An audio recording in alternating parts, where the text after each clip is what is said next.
Hello and welcome to our next installment of the Momentum of Cancer Research Vintner Grant Honoree Edition. Today, we're excited to be joined by 2017 Vintner Grant honorees Kary and David Duncan from Silver Oak Cellars, as well as ESPN analyst and V Foundation board member Jay Bilas. I'm Amanda, and this is Wine Celebration Live.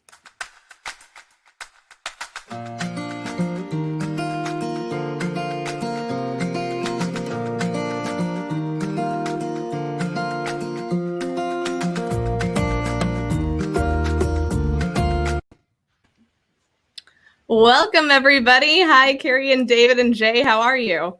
Great. Good, Amanda. Great, Amanda. How are you? Doing well. Thank you. I'm so glad to have you guys here. Thank you for taking the time to be with us today.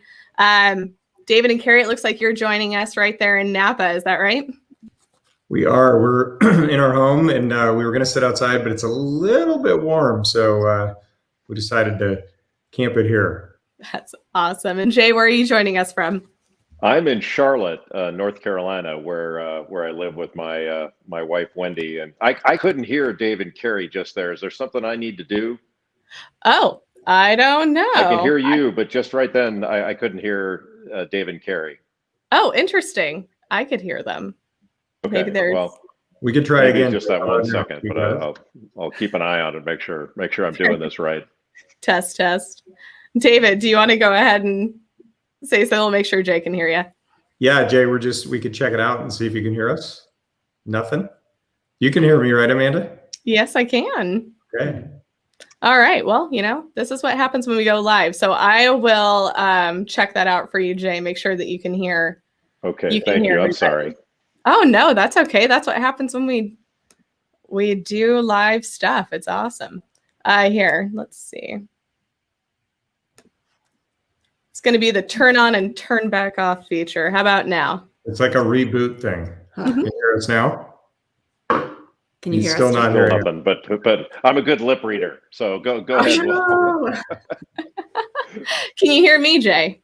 I can hear you great. Interesting. Okay. I'm not really sure what's going on there, but I'll see if I can figure it out for you guys. We'll figure it out. So to get started, David and Kary, you have been such incredible supporters of the wine celebration for many years. I know that you have such an incredible story. I know that one of my favorite memories with you guys was actually at the Silver Oak release party. I believe it was in 2017 with Coach K. It was a great, great time. I know Michael Franti was there too. We did, an impromptu mini concert. It was such an amazing time. And of course, Coach K refers to Silver Oak as his first girlfriend. So we have a huge fan there. We have that on video. Do you really? We do. That's great. Maybe we can include that in our future videos. So once again, thank you for being a part of this program. Thank you for your incredibly generous offer with this incredible wine duo that we're going to be trying today. Before we kind of kick off into everything, Dave, can you tell us a bit about the first wine that we're going to be trying? And Yeah, Amanda, you can post that and see if you can fix Jay's sound at the same time. Absolutely. Yeah, we'll figure it out. So we're offering this 2-pack. One is the Anderson Valley Pinot Noir, and the other one's the Alexander Valley Pinot Noir. And if you wonder how I chose those two wines, it's because they both start with AV. And so there you go. So, but our Anderson Valley Pinot is from Mendocino County. So Anderson Valley is about an hour and a half north of Napa. And it's a really great region for growing Pinot Noir. This is our 2018 vintage, which we just released from the winery about 6 or 8 weeks ago. And it's a really beautiful expression of Pinot Noir from a cool climate. The 18 vintage was really pretty idealistic. It was a mild vintage in the Anderson Valley. It has a really interesting microclimate where it gets cooler in the afternoons than it is in the morning. The ocean breeze comes off in the afternoon and the fog rolls in, and most of our grapes are grown in what they call the deep end of the valley, which is closer to the Pacific Ocean and right on the Mendocino coast. And so, I think you'll find this wine to be kind of more in the delicate end of Pinot Noir. It's not a powerhouse type of wine, so more like strawberry, rhubarb kind of characteristics. Very young right now, and it'll end up aging, I think, really beautiful, and makes for nice freshness and elegance. So, Jay, cheers, and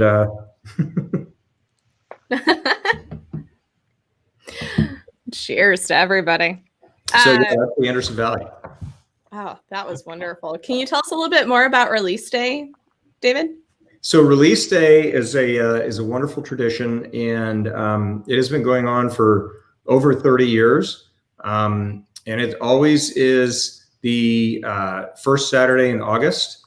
And so Kary and I are unable to come to the wine celebration every year because we have this little party at our place that day. And this was the year that the wine celebration was not going to be on the same weekend as release day, because it's next Saturday. And so we were planning to come, but of course it's virtual now, so we'll be there virtually. But so release day is a wonderful tradition where we make our Silver Oak wine available. And the first Saturday in August, it's always the Alexander Valley Cabernet Sauvignon. So this year it's the 2016 Alexander Valley Cab, and we're doing it virtually on Saturday. So if you want to join us, you can check it out at silveroak.com. And we're going to have about a 2-hour run. We're going to have some musical entertainment. We have a couple of legendary coaches joining us, who's going to be interviewed by a legendary ESPN TV personality named Mr. Jay Bilas. And, I wish he could hear you. It's going to be great. You can pass him the ball. I'll just pass it. So we're talking about release day. So Jay, David's obviously talking about release day and your special segment. Do you want to tell us a little bit about what you'll be doing on release day for Silver Oak? Well, I am so excited and honored just to be a part of this. I have never tried any wine before release day, so let alone to have something as prestigious and wonderful as Silver Oak. But I'm going to get the opportunity to share some time with Steve Kerr, the head coach of the Golden State Warriors, who's been a longtime friend of mine, and Bruce Bochy, who won 3 World Series titles with the San Francisco Giants. And so we're going to talk a little bit of wine, a little bit of V Foundation, and a lot of Silver Oak. And it's going to be a thrill for, I think, for all of us. But especially want to thank David and Kary for their generosity, not only in including us, but in their generosity to the V Foundation. I mean, it's extraordinary to step forward and do what they're doing. So thank you. Between the two of them, they have 8 championships.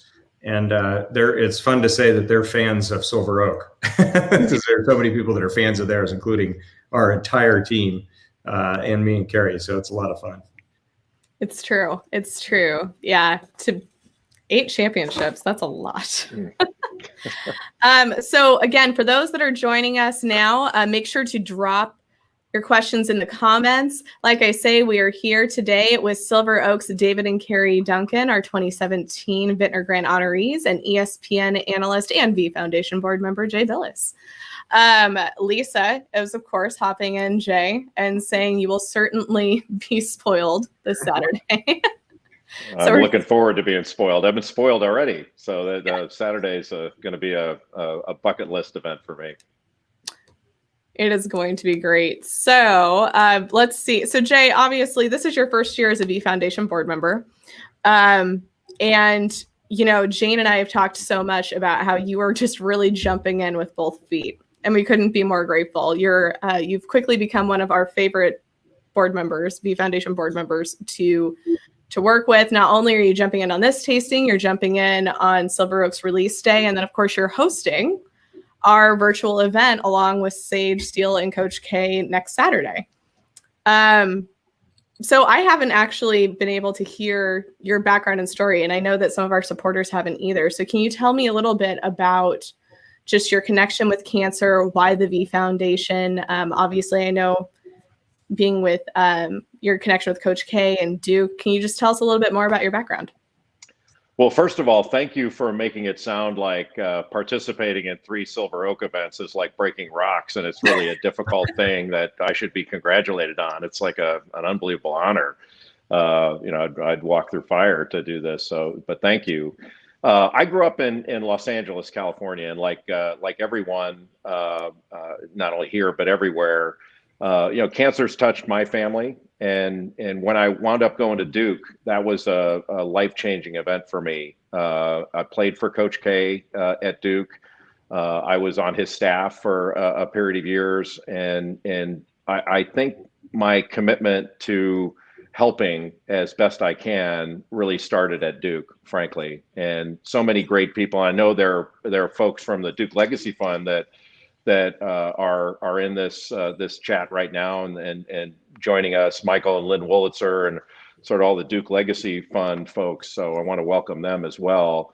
But it's interesting, Amanda, like my wife's name is Wendy. We met in college, and we've been on the Duke Brain Tumor Center board for several years. And it was really interesting early on in our participation on that board.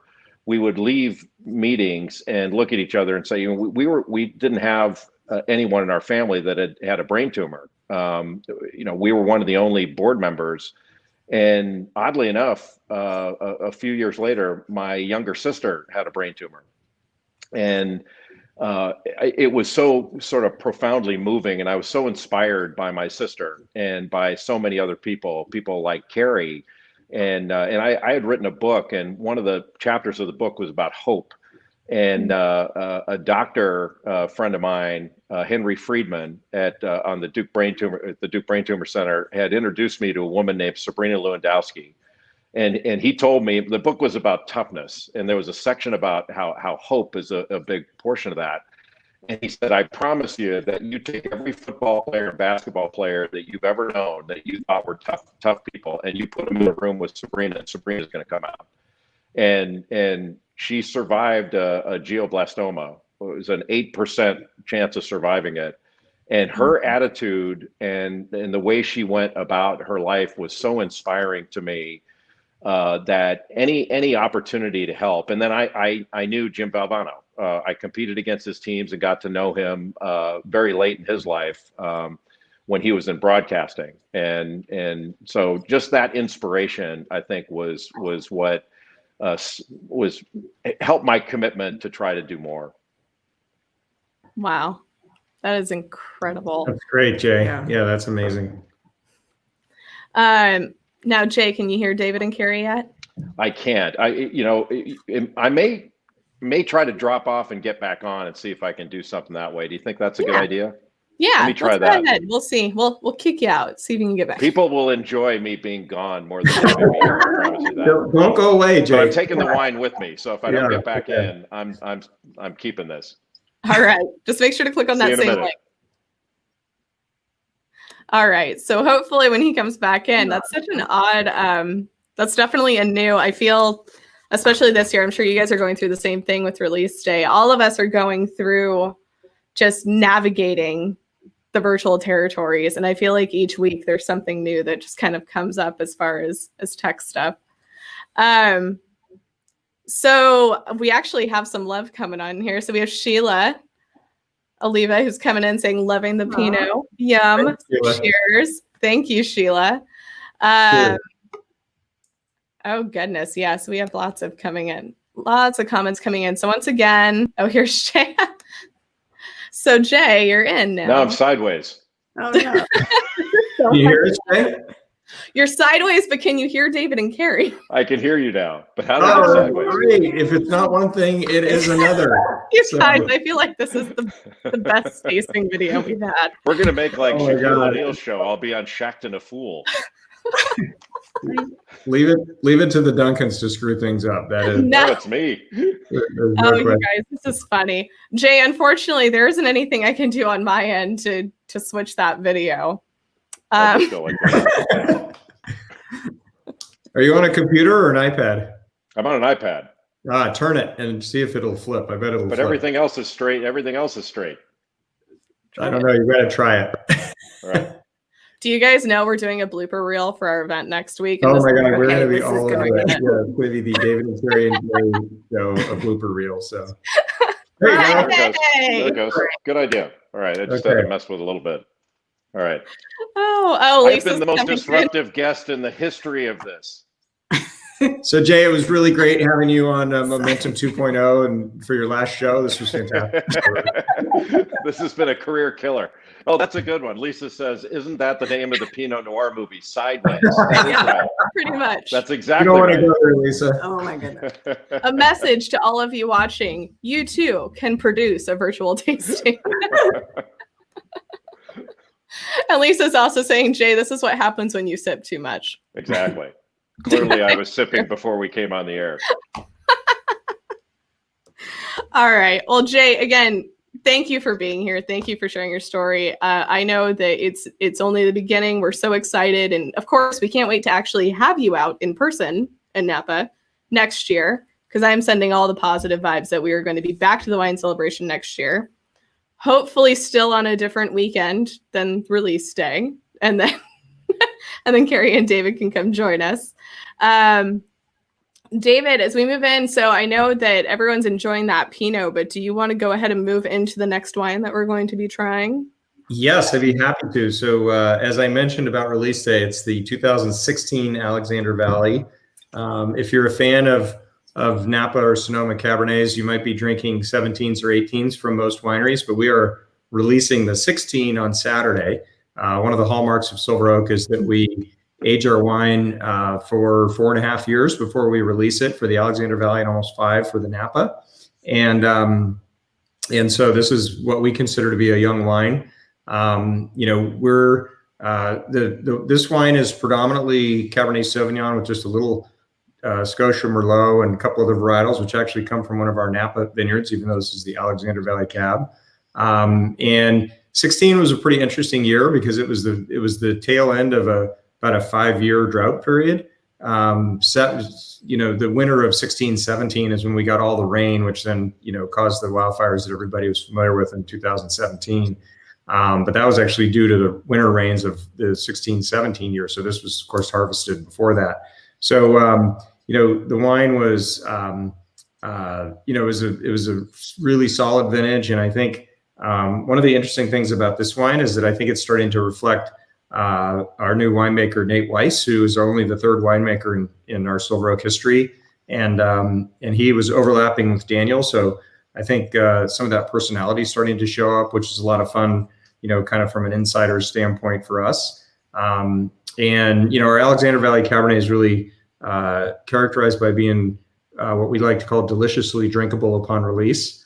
And I think this wine really fits the bill, but it'll also age, beautifully. And I've been really enjoying it because we let it out a little bit early. But the official release is on Saturday. So check it out. Mm. Oh, so is that like a VIP thing? We got the wine. A VIP thing. Oh, that's wonderful. And again, we're offering these wines together, the Alexander Valley Cabernet and the Anderson Valley Pinot.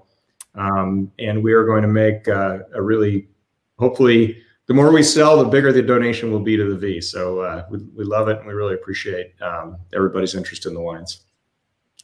Well, again, David, we are so grateful. And I know you talked about release day a bit. I know that when I first actually moved to Napa, Silver Oak, and I think it still remains that way, it's like the winery you have to go visit. It really does have this incredible cult following.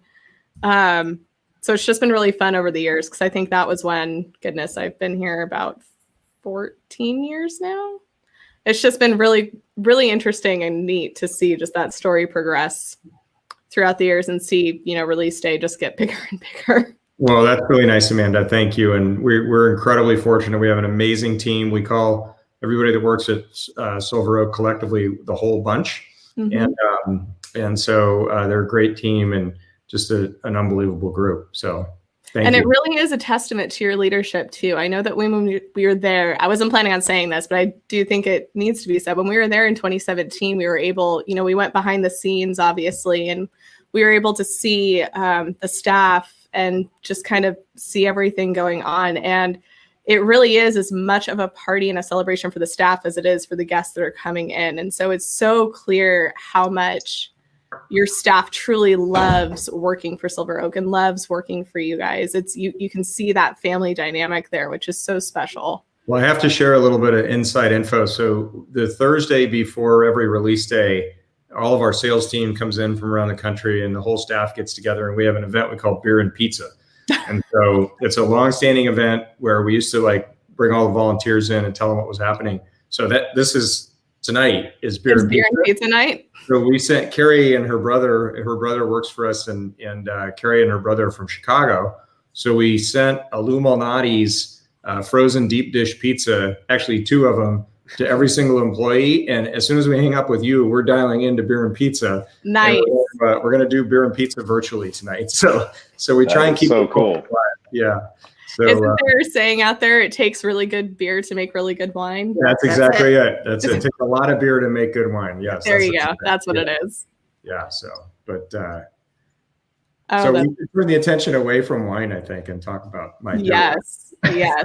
So next up, so Kary, and I did say this, admittedly, this is one of the harder, because what we do, we're so passionate, and being able to just kind of see your story. This is one of the harder introductions to do, because I really do mean it when I say that on behalf of the wine celebration, your story in particular continues to just inspire and motivate us every year to keep going with what we're doing. Obviously we have a large group of Vintner Grand Honorees. We have a large group of people that, have inspired us throughout the years, but really would just like to say that you definitely are one of those key highlights that we continue to talk about year after year. So thank you.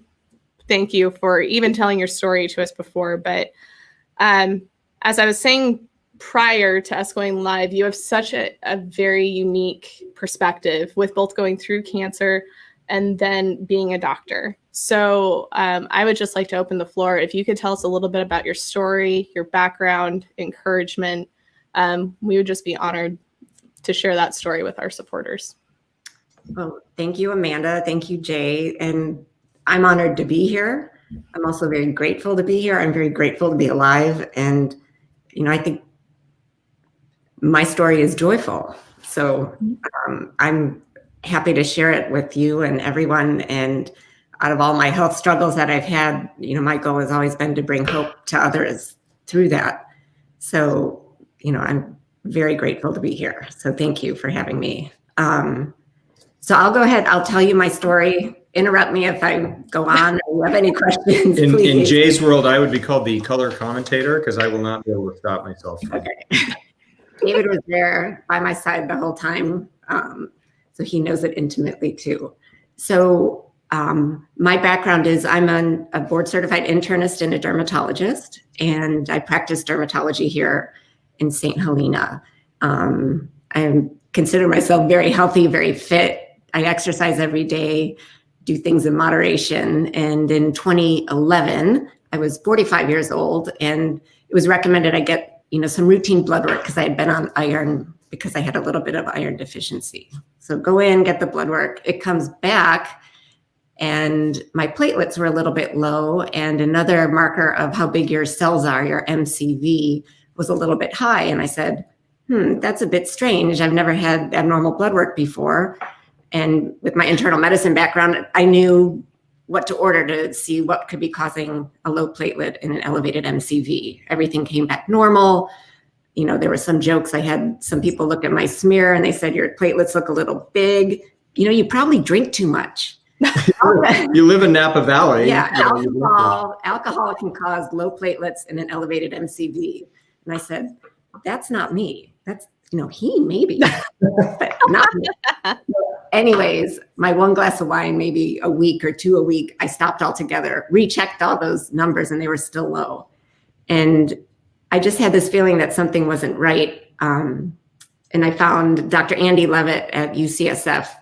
I didn't know him, but it seemed like in his research, he loved platelets. So I referred myself to him, and I showed up at UCSF. I remember sitting there for a long time, and he finally comes in kind of a bit flustered. He's like, looks at me. He's like, why are you here? I'm like, well, I sent you my referral. He said, you look so healthy. He said, all right, let me go look at your platelets under the microscope. And he comes in with this like somber look on his face. And he said, they're really abnormal. You're going to need a bone marrow biopsy. And I was just like, okay, let's do it. So we did a bone marrow biopsy, and it came back that I had a condition called myelodysplastic syndrome, which I'll refer to as MDS from here on out. And it was kind of an intermediate to aggressive form of it. And he said, you're going to need a bone marrow transplant in probably the next 1 to 3 years. And at that point, my whole life just kind of fell out from under me. I mean, it was something I wasn't even expecting, that diagnosis. Kary called, well, yeah, I mean, just color commentary. So I was in Dallas about to do a wine dinner, literally like 15 minutes before the dinner. And Kary calls me and says, I have to have a bone marrow transplant, and the rate of survival is 57%. Oh, goodness. And I'm like, what are you talking about? Yeah. And so, that was the beginning of, of our journey on this together. But, Yeah. and it was incredibly difficult. So. And in that, when your whole world is kind of thrown up in the air and all this anxiety goes through your mind, I didn't quite know what to do. I remember reaching out to Dr. Bast and the V Foundation, with his great wisdom and experience. And he connected me with someone at MD Anderson. And he said, if you're going to need a bone marrow transplant, you come down here and you can live with me and my wife, and I'll take care. I mean, he was just so generous. And he had me talk to some other experts. I got a few other opinions, and they all said, yeah, they're right at UCSF. This is probably what you're going to need. And Dr. Margaret Tempero at UCSF is also part of the V Foundation. And, she reassured me I was in great hands with the folks at UCSF, and being close to home with all my support system made more sense to get a bone marrow transplant. So that was in 2011, 2012, when the diagnosis was made. And I started working with Dr. Lloyd Damon at UCSF, who's head of the blood and bone marrow transplant unit. And he said, we're going to need to look, you have 4 siblings. That's amazing. Hopefully one of them will be a match for you for your bone marrow. And I remember sitting in his office, and I just said, I don't know that I want their bone marrows. And he's like, what are you talking about? I said, I think something's wrong in my family, and I'm not sure that their bone marrows will be healthy. There might be something going on here. So he set me up with the genetics department because my mom at the age of 64 had died of an aggressive myeloma, and her brother had an aggressive lymphoma, all in kind of the blood cancer family. And for me at 45 to get an MDS, which is usually something you get at an older age, it just seemed like there was something wrong in the family.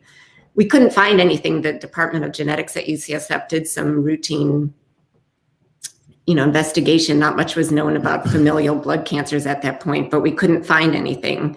So they typed my brothers and sisters to see if they were matches, and they weren't. So that kind of ended that conversation. And I went on doing just fine. I followed up like every 3 months for about 4 years with Dr. Levitt at UCSF. I had multiple bone marrow biopsies. I never needed any treatment. I kept working. I felt totally fine. I just had this little cloud over my head saying, someday you're going to need this. And then I think it was in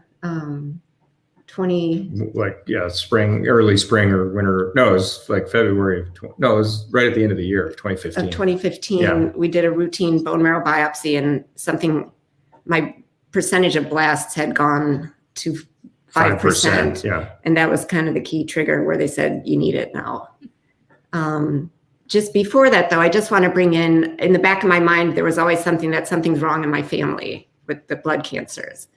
And I went to one of my appointments with Dr. Levitt, and I had found a paper from a physician at University of Chicago, Dr. Lucy Godley, who was looking into this issue of familial blood cancers. And she was doing amazing research on it. And she had a study enrolling families where there seemed to be a lot of family members with blood cancer to see if she could find if there were any mutations associated with it. Because again, nobody was really doing this. So I go to my appointment with that article, and Dr. Levitt had the same article in his hand. He's like, I know Lucy, she trained with me. Let's give her a call. They both showed up at the same appointment with the same article. So, oh, wow. So one of the things, I was going to save this for a little bit, but I'll throw it in now, is that as Kary went through her journey, we met a lot of, healthcare providers, a lot of nurses, a lot of physician's assistants, a lot of different doctors. And so I got trained early that every single time somebody walked in the room, the first thing I would say is, she's a board certified internist, because, they'd be like, no, honey, you're going to be fine. Spurting out the 12-letter words. And so, but anyway, so she was, her own best champion, which I think is an important thing as you go through the cancer battle, no matter what your education is. So we were lucky. We got hold of Dr. Godley, and I was able to enroll myself. My mother's brother was still with us, and he enrolled in the study. And my mom, who died in Chicago, she still had cells at Northwestern, and we were able to get those cells enrolled into the study, even though it was after her death. And Lucy did work on all three of us and found out that the three of us had the same genetic mutation. And it's a mutation called the CHEK2 gene. And CHEK2 is kind of in the family of BRCA genes. It's a tumor suppressor. So when it's working properly, it's helping, damp down growth of tumors. When it isn't functioning properly, abnormal cells and tumors can grow.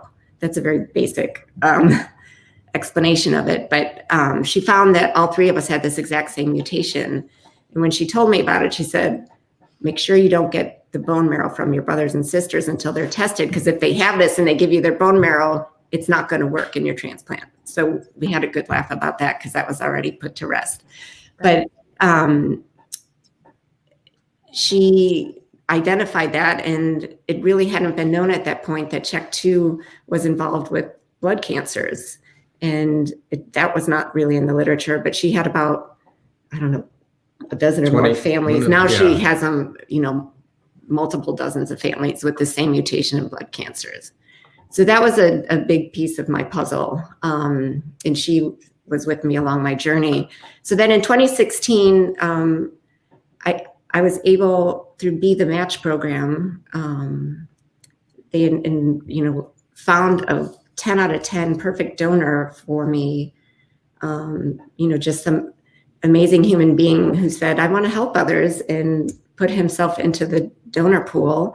And he matched with me, and I was able to get that bone marrow transplant in 2016 at UCSF. Everything went really smoothly. I was out in record time, didn't have any major real complications. And, I just received the best care I could ever have had. The day before Kary went into the hospital for the bone marrow transplant, we walked across the Golden Gate Bridge, which was about 7 miles from where we left from. And, so she stayed totally active, totally dedicated to everything that's important to her. And, 3 weeks later, she didn't have any hair, but it was incredible to, I think going in strong was a really important thing. And if you meet a diagnosis like that, I think keeping your chin up and saying, we're going to work through this was something that really helped you. So that all went really well. And then we were asked to be the Vintner Honorees for the 2017 B Foundation Wine Celebration. And it was interesting in that whole process, I became aware of a program at UCSF that had gotten started by Evan Goldberg, who's on the board, right? And he has a BRCA mutation himself and has donated a lot of money generously to fund BRCA research. And he helped start this center at UCSF called the BRCA Center for Research. And what it is, they have a lot of research going on, but they also have a clinic where I call them mutants like myself can go and be taken care of by physicians who understand these mutations that predispose to cancer. And they can, follow you and your family and help you figure out what kind of screening you need and what kind of prevention you can do to pick up any cancers early and get treatment. So, I thank the V Foundation again for helping me figure that piece of my health story out, because I was able to enroll, become a patient in the BRCA Center for Research. And now I have a home where I can go and work with other really bright people who can help me figure out what I need to do to stay alive and healthy. And in part of that, once I survived the bone marrow transplant, they said, the CHEK2 mutation really increases your risk of breast cancer. That we know. And they said, you probably should get a breast MRI. And I looked at them, I'm like, breast cancer really doesn't run in my family. I've had mammograms every year for 10 years, but I trust you. Let's go ahead and do it. So I think that was like in 2017, Late 2018. 2017, and I had a breast MRI, and they, of course, found a little something, a little like 6-8 millimeter little perfectly round nodule. And they said we should probably do a biopsy. So I go in, get a biopsy, and the radiologist comes in. She's like, I'm so sorry we're putting you through this. It looks like it's nothing, but because of your history, we're just going to do a biopsy. So they do the biopsy, it comes back, lo and behold, it's DCIS breast cancer. Oh, So this was in 2018. And, again, I feel totally fortunate. Had it not been for having the bone marrow cancer, finding out I had the CHEK2 mutation, getting into the BRCA Center for Research, there is no way I ever would have had an MRI. And whatever this little thing was growing didn't show up on my mammogram just a few months earlier. So with all of that, I was able to find it. I decided, knowing with the CHEK2 mutation, I had a greater risk for having additional breast cancer, to go ahead and just do a double mastectomy, take care of business, and, check that off. I'm done with breast cancer now. Mm-hmm. So, it's been kind of a wild journey, but I feel very fortunate in so many ways, and grateful to so many people who have helped me along the way, helped research that's going on into these genetic mutations that predispose to cancer. And I just feel very optimistic in my outlook on life, that I'm in good hands, and I'm very proactive and do all the screening and preventive things I can do, and I'm going to be around for a while. Wow. So, yeah. I think one of the most inspirational parts of your story, and again, I had heard it before, but it gives me goosebumps every time you tell it. I think at least for me, one of the things I hear from your story so much is the importance of being, like David was saying, like being your own champion, and being informed. I think that going after that, the research and the knowledge there, obviously, like you said, it helped you out. Is there,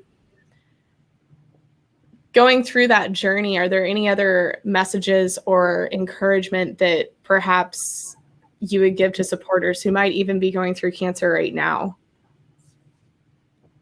I think your attitude is so important. I just always tried,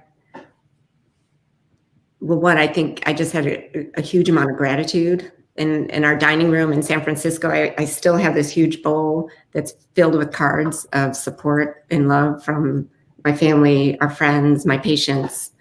And just knowing that you have all those people behind you supporting you, and being grateful for that, just really pulled me through those hard times. Amanda, one thing that I would share from my experience, sort of as the spouse and, caregiver, as such as it was the, the amount, especially I think with the internet today, and this was, 7 years ago, 8 years ago, but when Kary got diagnosed, I spent a lot of very unproductive time reading about bone marrow transplants and MDS and everything on the internet. And I think you can find whatever you want, but the V Foundation, and we were able to reach out, and I don't think that's because I'm a Vintner, or Kary and I are Vintner couple. I think that's what the V Foundation's there for, is to help people with cancer. And so I think the way that as we got into the medical system, and that people were incredibly helpful. And I think what I would counsel people and share is, if you have a family member or a loved one, is to trust that. And I think you see people go through cancer and start taking herbs or doing, crazy things. And there's a thing, Kary needed this science. And I think and it was just amazing, because I was an English major in college, just put it that way, just make that simple. And so, I married this incredible physician and scientist, and the things that happen in the hospital, and the amount of love and giving and care, but the hard science, which is what the V Foundation and that research funds, has made a giant difference in the success rate of all cancer treatment, really. or certainly most of it, and we're making more strides against it. And so I think that was something that, I really learned was we have really capable, smart people that, organizations like the V Foundation, and the V Foundation is obviously one of the biggest ones, are making these things a reality. The work that Lucy is doing now, and Lucy and Andy have become really close friends, and so, but the work that Lucy's doing right now is so important, and it's much more widespread than they would have initially believed, and so I think as Lucy goes through that, it's just interesting to be part of that. And I think Kary shares her story because she knows that, and she also on the other side gets to be the physician that tells people you have a myeloma or you have this or that, and can help treat them and empathize with what they're going through.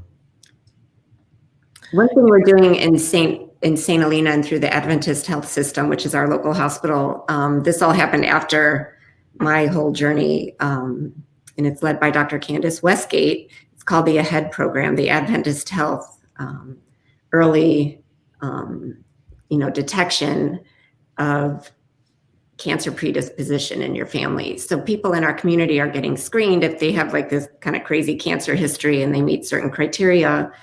They're getting counseled that there could be a cancer predisposition syndrome in their family, and here's some genetic testing that's available. And so people are being identified earlier as having maybe a BRCA gene because they want to. And the thought is knowledge is power. With this knowledge, I'll be able to be on top of things.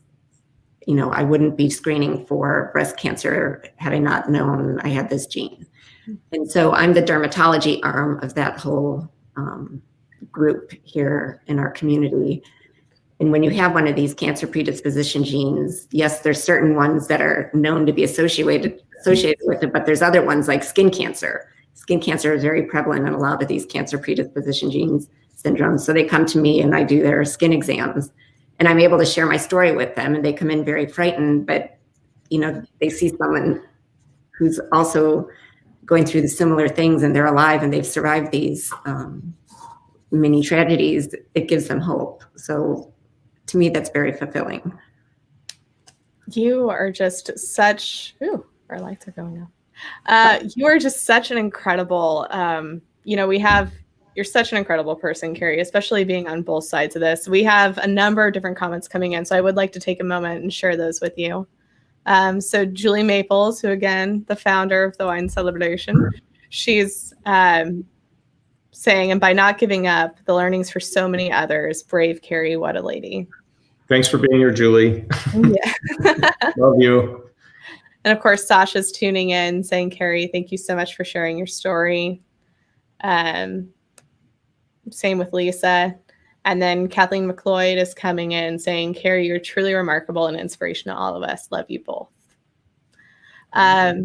So it is, I know that I say this not just for the Wine Celebration team, but also, to our supporters. Kary, your story still remains so inspirational. And thank you for sharing just all of your entire story and inspiration and information with us. David, I wasn't planning on this, but, we did kind of touch on this, and I think it's important. Between the two of you, and Jay, please feel free to jump in on this with your story with your sister too. Something that we've actually talked about at the Wine Celebration that's been incredibly important. Just again, it's that attitude, that survival attitude, is also caregivers and the importance of caregivers in the cancer treatment process. Again, to either of you guys, any thoughts on that? Kary, as far as David being a caregiver during that time, just the importance of caregivers and what they can do with that. So we had a caregiver team.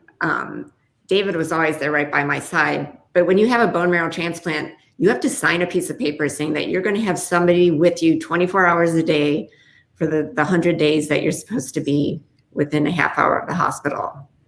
So when this was all happening, we have 3 children, and they were in St. Helena. The hospital was an hour and a half away. And so I relocated to San Francisco. And I looked at David. I said, David, I need you to manage our household and keep the business running. And so my primary caregiver with me 24 hours a day was my Well, amazing sister-in-law. wait, there's two phases to this. No, that was my amazing sister-in-law, Nancy. After you got out of the hospital. Right after I got out of the hospital, you have to have somebody there with you for those 100 days. And she was part of my team. She was there, with me and helping with things I was a little too tired to do, cooking and cleaning and laundry. And David, we were in the hospital, 3 weeks? No, you were in the, so let me. We have proof. Here's a picture. So that's after she got out of the hospital. So Kary was in the hospital for 28 days. She went in on June 23rd and had the transplant on June 30th, right? Or July 1st. July 1st was day 0. And so, so I stayed in San Francisco for that whole month. I came home a couple times to see the kids, but I was in the hospital from basically 9 a.m. to 9 p.m. every day for 28 days. Yeah. And then I was going bonkers. And then that's when Nancy came in. So there's always when I was able to get out of the hospital and go back to our place. Then I had to come back. Nancy came in and was the caregiver. And she needed to be isolated from the kids for a while. And, you talk about walking around with a mask on. We were doing that way before all this started happening. So when this whole COVID thing came up, we went to our little place in San Francisco and we had a bunch of hand sanitizer. We were able to get it out and bring it up here. You had stored it? Yeah. because every time you came in the house when Kary was, compromised, you had to hand sanitize, and we had like 6 of them left over, and we found out it doesn't go bad. So, but it was, I think back to your question, Amanda, is that, it's kind of like raising kids. It takes a village, and we were fortunate to have the timing of our sister-in-law being available and being fantastic, and everybody wants to help, but when you come out of having a bone marrow transplant, you can't be around a lot of people. So having revolving door of help is not actually that good, and so I think, Kary and I had a really practical way of.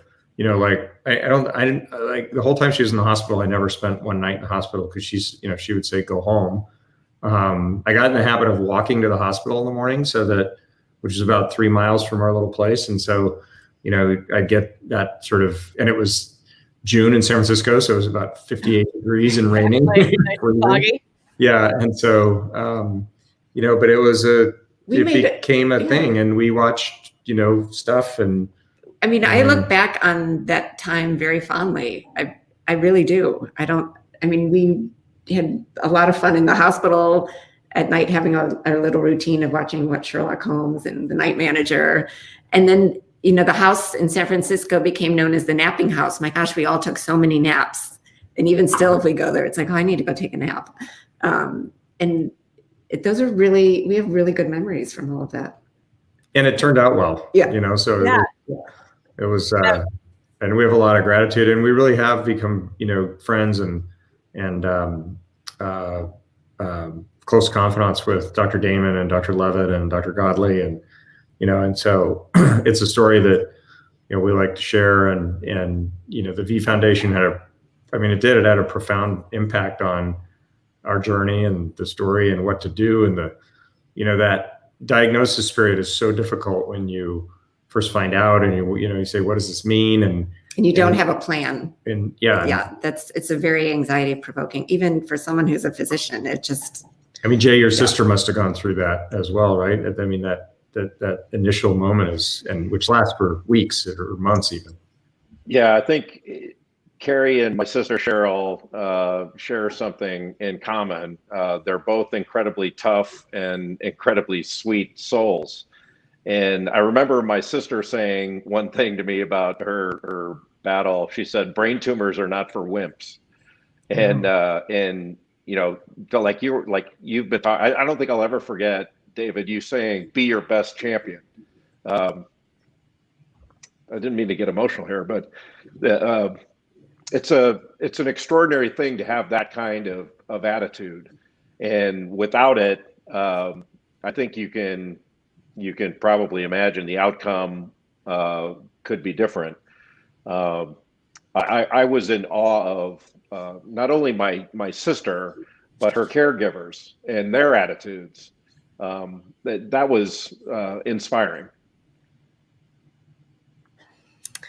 And Jay, just to let you know, I think one of the beautiful moments that, and I always tell people, it's, never apologize for getting emotional. I feel like it's one of those things, with all of us and what we've gone through and in our family and our friends that have gone through this, I think one of the silver linings in all of this is that connection, especially when you've had family that has had cancer, or, you yourself have gone through cancer, just that connection with other people that have kind of walked through that same road. I think that that's one of the key things that bringing all of us together at the wine celebration, it's a silver lining. It's a terrible thing to have to go through, but the silver lining is that connection that we all have when we come together, who have been there for people who have gone through those down those roads or been through them themselves.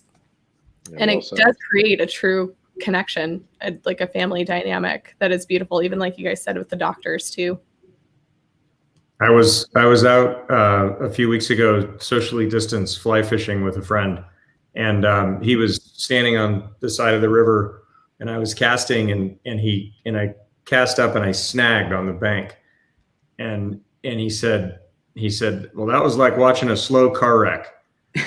I said, like, he knew exactly what was going to happen and that I was going to get snagged, and I had to go in and break the line, and it was a bad snag. So I bring that up because I think, with our journey, I think we kind of avoided that snag, and we acknowledged that it was going to be difficult. We talked about it, we communicated, and it's hard, it's difficult to do that. I think there's so much emotion, there's so much uncertainty, but that's where you can kind of be your own general and say, like Kary did, I'm going to get through this, and I think in some ways you do, there's fate, and there's outcomes for all kinds of people in different situations, but you got to fight, and you got to do everything you can. So, I think that, it takes you back to Jimmy V's speech, right? He was right. And that is true. So.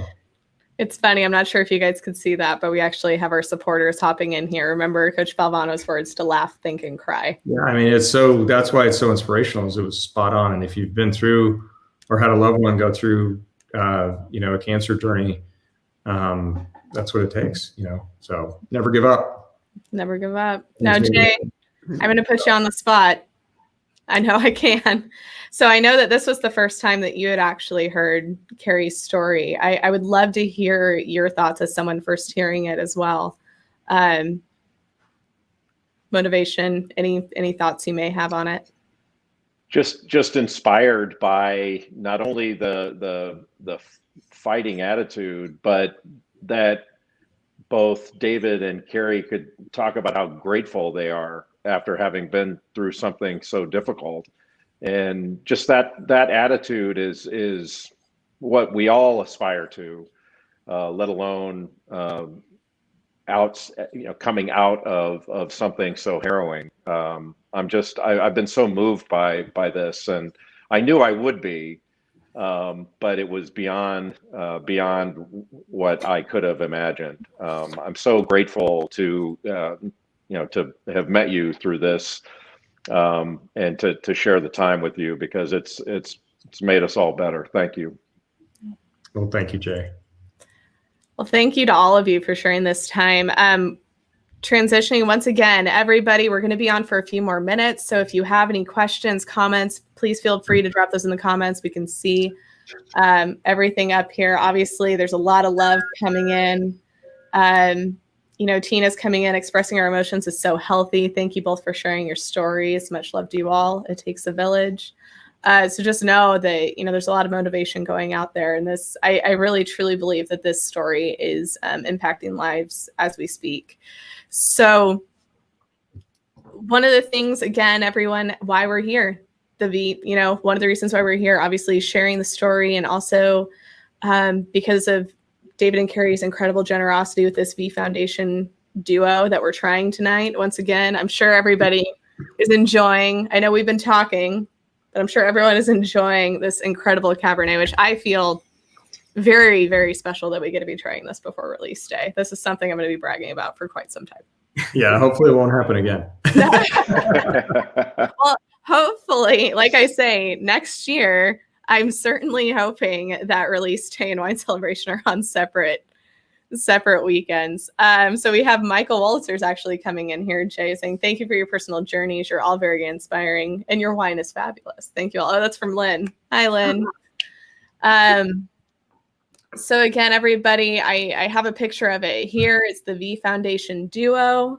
And again, generous amounts of proceeds are going to be coming back to the V Foundation when you purchase this duo. And we're so excited. Once again, release day is happening on Saturday. I'm so excited for that. And also, Jay, do you want to talk a little about next week? I have our schedule right here because Jay's also going to be joining us for our V for Victory telecast on ABC.